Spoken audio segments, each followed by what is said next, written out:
First, Stephen Pearl benched Keyshawn Hall. Then he suspended him for an entire game. Did the Auburn head coach do the right thing by his leading scorer, his team, and his program? Or did he put his first season as the boss on the Plains in jeopardy? We discuss next on Scarbo Knows.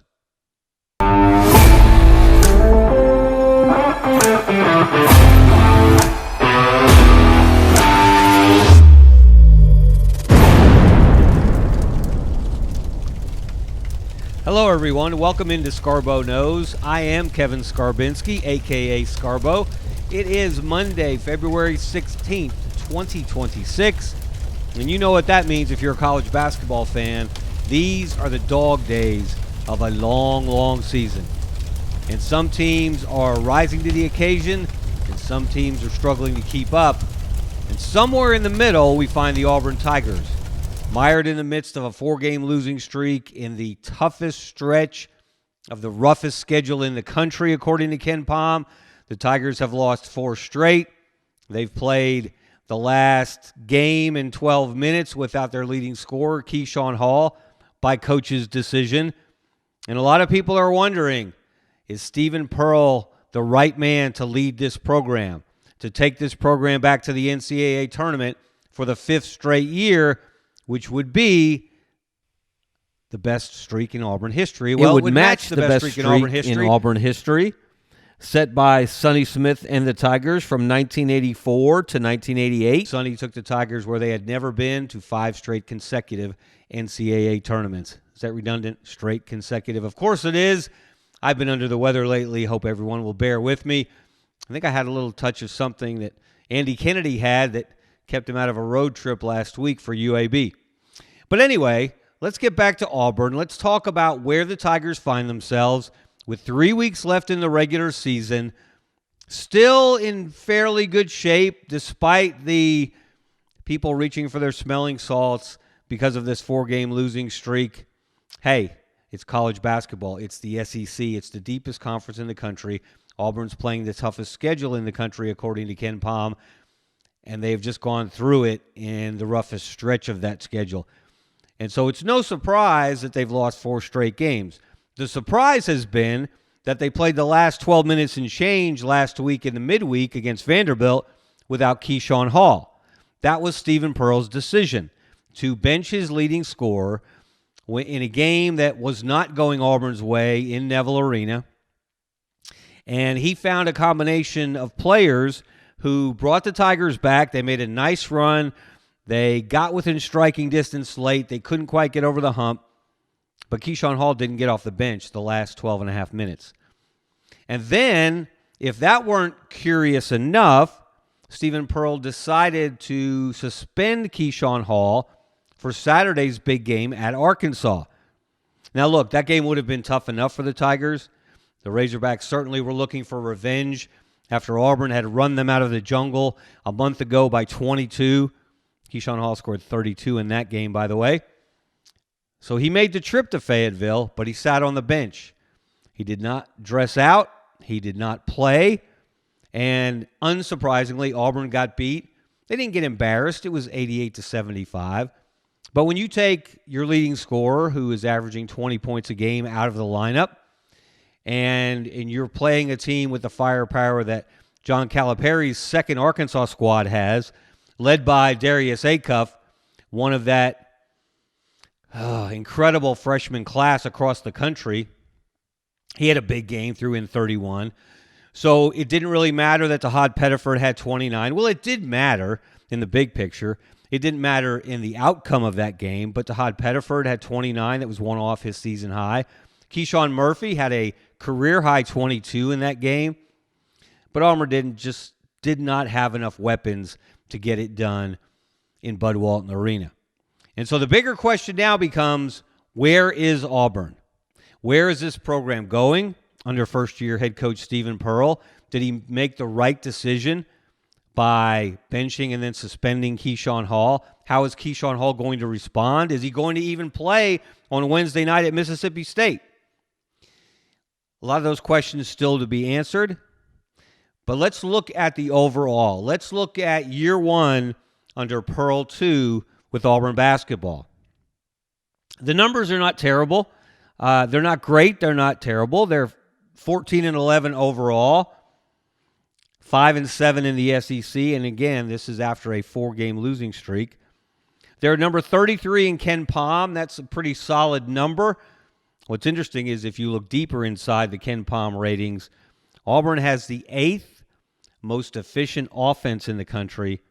But when it comes to defensive efficiency, which is Stephen Pearl's specialty, they're number 93.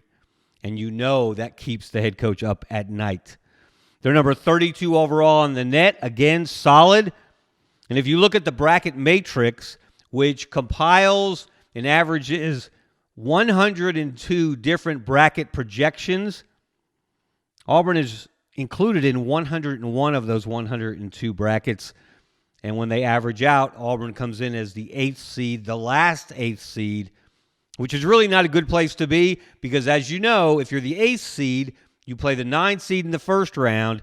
And if you win that game, who do you play in the second round? Barring a cataclysmic 1-16 upset in the first round, you play the number 1 seed. And considering that the number 1 seeds this year look like some combination of Arizona, Houston, Duke, Michigan, et cetera, et cetera, et cetera. Auburn's already played a number of those. We'll talk about that in a moment. And that's why, yes, it is a good thing to make the NCAA tournament. I've said this for some time now, that if Stephen Pearl got this roster into the tournament, you would have to consider this a successful debut season. And we'll see how that stacks up against other Auburn first-year head coaches in a minute. But look at what they've done. There have been some very high highs for this team this year. Look at some of the wins. They've beaten number 5 Florida on the road. And these numbers, again, are Ken Pom's current ratings.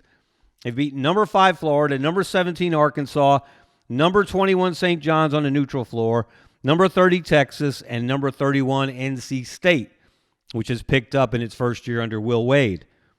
And even the losses, although some of them got out of hand and the final margins were ugly, 8 of Auburn's 11 losses have come against teams that are ranked in the top 19 of Ken Pom at the moment. Let me repeat that for emphasis. 8 of Auburn's losses have come against top 19 Ken Pom teams: Michigan, Arizona, Houston, Purdue, Vanderbilt, Arkansas, Alabama, and Tennessee. That is a pretty good snapshot of how difficult this Auburn schedule has been. And so while nervous Nellies, again, are running around, reaching for their smelling salts, they're revisiting the hire of Stephen Pearl, when it happened, how it happened, why it happened. We all know why it happened. We all know when it happened. We know that Bruce Pearl did everything in his power, in his considerable power, earned over his 11-year tenure as the Auburn coach to make sure that Stephen got the job. And he was successful. And so Stephen has the job. But this isn't the time to revisit that. This isn't the time to relitigate that or debate that. This is the time to evaluate Stephen Pearl on the job he's doing. And one way to do that is to compare him to other first-year coaches in Auburn basketball history. And so I did. Let's look at this chart, and this may remind some of you that, especially those of you who maybe weren't aware that Auburn had a basketball program before 2014, 2015, when Bruce Pearl arrived for his first season, or didn't realize that Auburn was one of the worst programs historically in the history of the SEC when Bruce Pearl got there. Let's look at the last 8 Auburn head coaches and their debut seasons. And what do you notice on that chart? None of them, not one, 0 for 8, had a winning SEC record. None of them. Not Cliff Ellis, who took Auburn to 3 NCAA tournaments, including 2 Sweet 16s, won the SEC regular season championship in 1999 with that incredible team led by the high-flying Chris Porter, who defied gravity on a regular basis. Cliff Ellis did not have a winning SEC record in his first year at Auburn. Neither did Sonny Smith, the first of 3 coaches to take Auburn to the NCAA tournament. Sonny broke the ice back in 1984 and then took Auburn to 5 consecutive NCAA tournaments. Still to this day, one of the most underappreciated feats in college basketball coaching in this state, and I would suggest in the SEC at large, for Sonny to take that program, which had never gone to March Madness, and to do it 5 straight years. The first year with Charles Barkley, the first couple of years with Chuck Person, but then he kept it going beyond. So Sonny has never been afforded the respect, I think, that he deserved for what he did for Auburn basketball. But Sonny didn't have a winning record in his first year as the Auburn coach. Neither did anyone else on that list, except for, when you look at the overall record, Cliff Ellis. In his first year in 1994-95, Auburn went 16-13 and got to the NIT. But other than that, and this is going back 60-plus years. So what this tells you is that Stephen Pearl has a chance to be the most successful first-year coach in Auburn history since Joel Eves, who is not on that chart, in 1949/1950. Joel Eves went 17-7 in his first year at Auburn. He was an outstanding basketball coach on the Plains. Of course, his name was on the old arena, one of many names in the hyphenated arena across the street from Neville Arena now. Okay, so I know what you're thinking, and I know what you're saying because you've thought it and said it to me on social media. But Scarbo, none of those coaches inherited a program as healthy as the one Stephen Pearl took over this year. And you're right. No argument. The infrastructure was there. The foundation was built. Stephen contributed to it, of course. But it was led by his dad. And the entire staff, virtually the entire staff was in place. So there was a working relationship there. Everybody was on the same page and had been for years. So, yes, Stephen took over with advantages that none of those other coaches did. I would also argue that he took over at a time when the SEC is deeper than it was at any other time when Auburn hired a new basketball coach.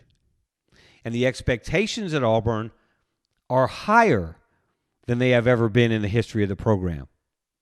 So Stephen Pearl's margin for error is narrower than any of those first-year coaches. And let me suggest to you that he understands that. He knows that. He spoke to the Birmingham Tip-Off Club a few weeks ago, beginning of February, actually. I think it was February 2nd.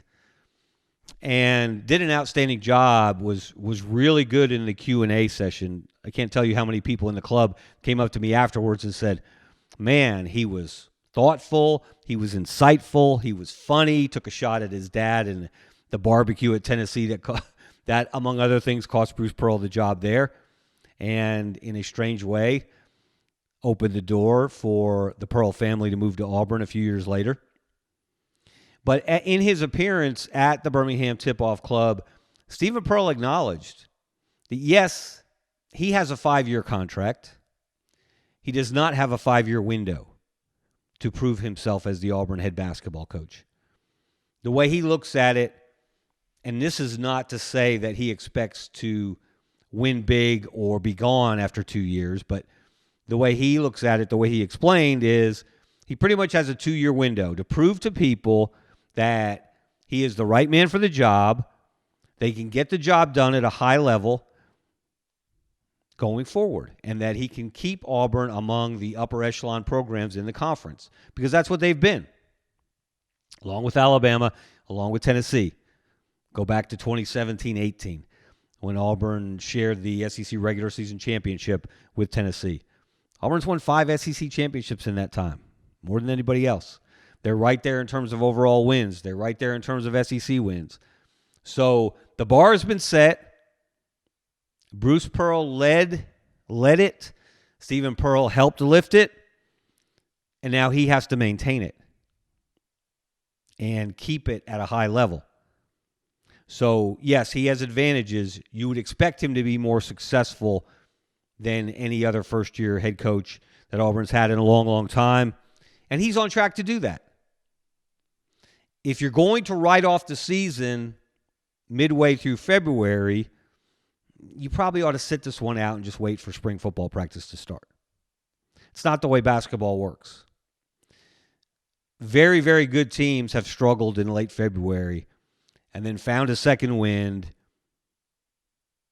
hit their stride again once we got to March. And that's what this Auburn team has to do. And that's going to be challenging because we all know the key to the drill for this Auburn team is Keyshawn Hall. The numbers are there. You've seen it in action. You've seen the highlights. You've watched the games. You've read the stories. Keyshawn Hall is an elite scorer. He's Auburn's leading scorer. He has slipped to number 4 in the SEC.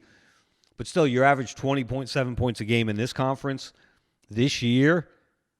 You're an elite scorer. And Keyshawn Hall certainly is that. He's in the top 20 nationally in scoring per game. He is first in the country in free throw makes per game. He is second in the country in free throw attempts per game. He is Auburn's second leading rebounder. He has come up big in big games. He scored 32 in that win over Arkansas a month ago. Scored 31 in the comeback win over Texas. Had 24 when Auburn knocked off Florida in Gainesville, which clearly lit a fire under Todd Golden and company. The Gators have just overwhelmed people since. Not so much Kentucky, although they did control the game pretty much from start to finish on the weekend in Gainesville. But Florida now looks like a team fully capable of getting back to the Final Four and defending its national championship. Auburn beat that team.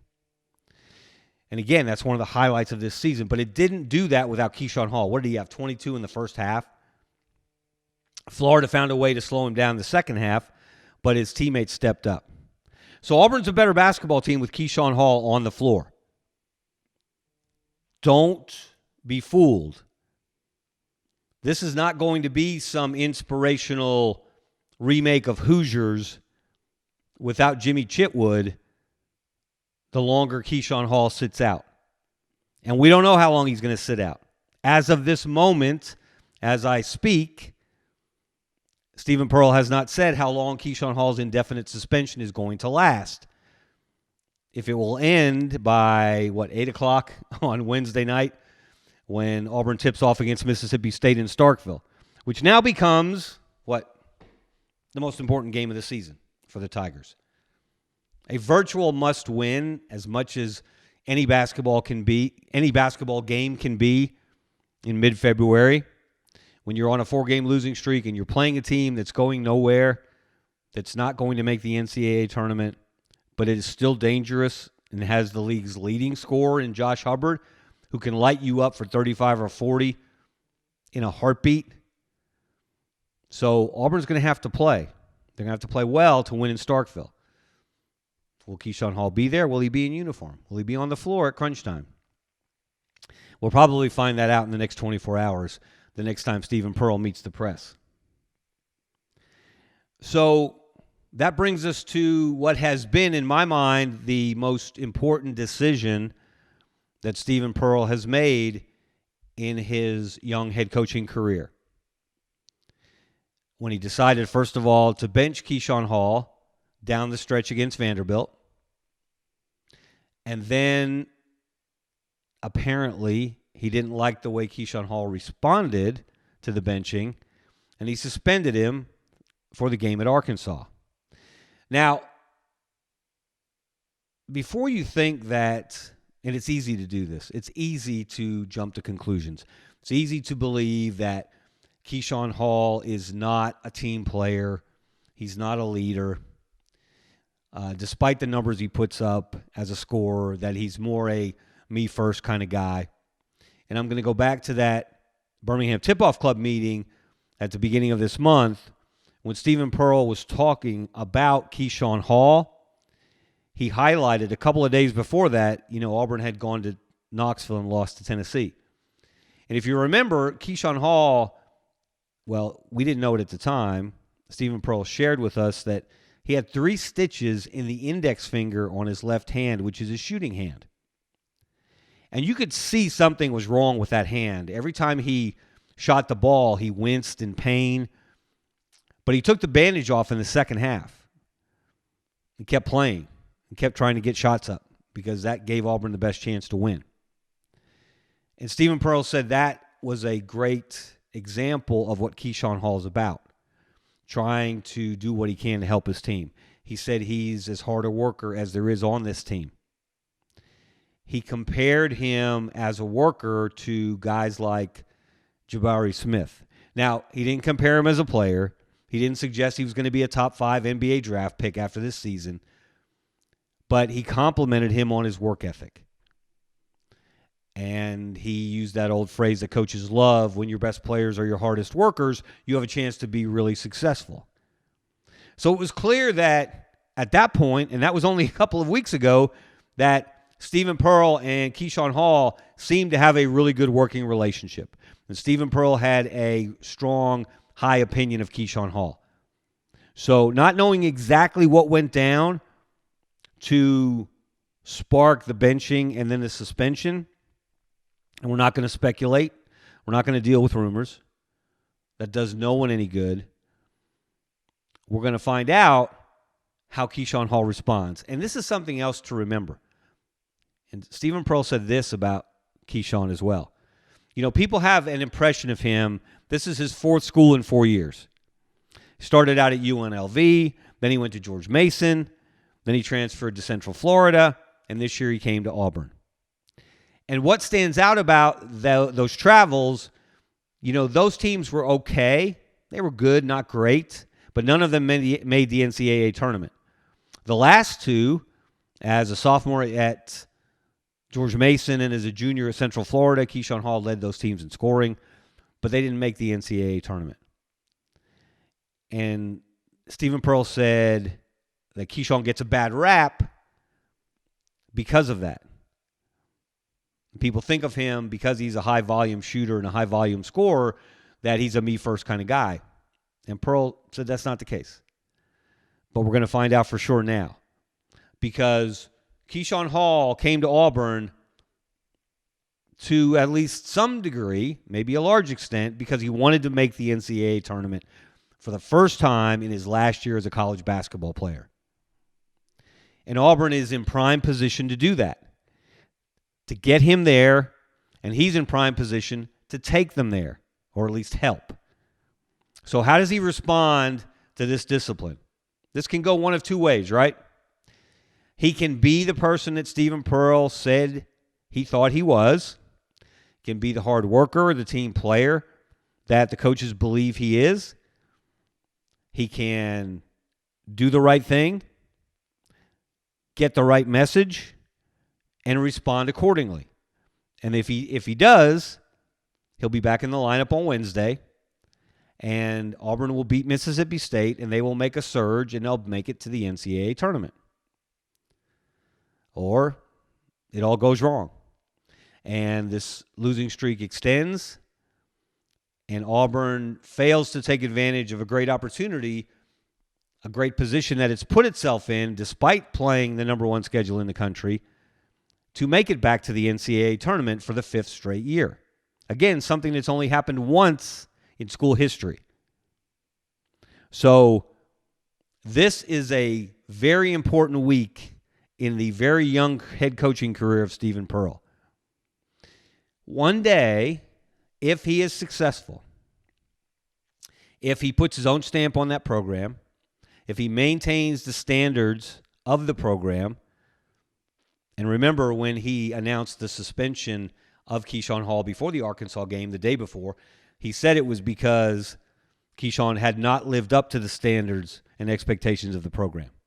So if Stephen can maintain those standards and he can continue to build winning rosters and develop players and get the best out of them, the way that Auburn has done for years with Janai Broome and Dylan Cardwell and Denver Jones, Jabari Smith, Walker Kessler, et cetera, et cetera, et cetera.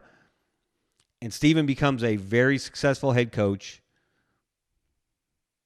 in the image of his father.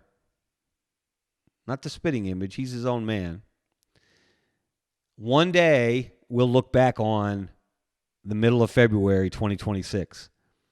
And we'll remember when Stephen Pearl, without much of a resume to stand on as a head coach, made the toughest decision of his young career to put his best player, his leading scorer, on the bench for the stretch run of a game against a ranked Vanderbilt team and then the entire game at a ranked Arkansas team.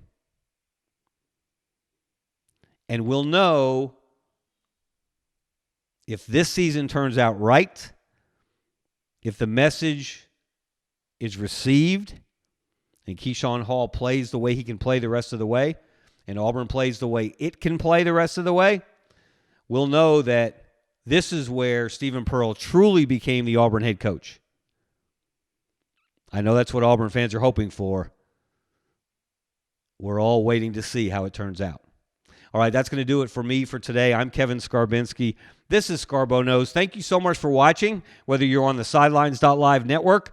We appreciate you watching all the great shows on the network, or whether you're watching on YouTube. Hey, if you are on YouTube, Kevin Skarbinski Scarbo Knows. Hey, go ahead and click that subscribe button. As Bluto Blutarski, that noted philosopher, once said in Animal House, don't cost nothing. It does help us, though.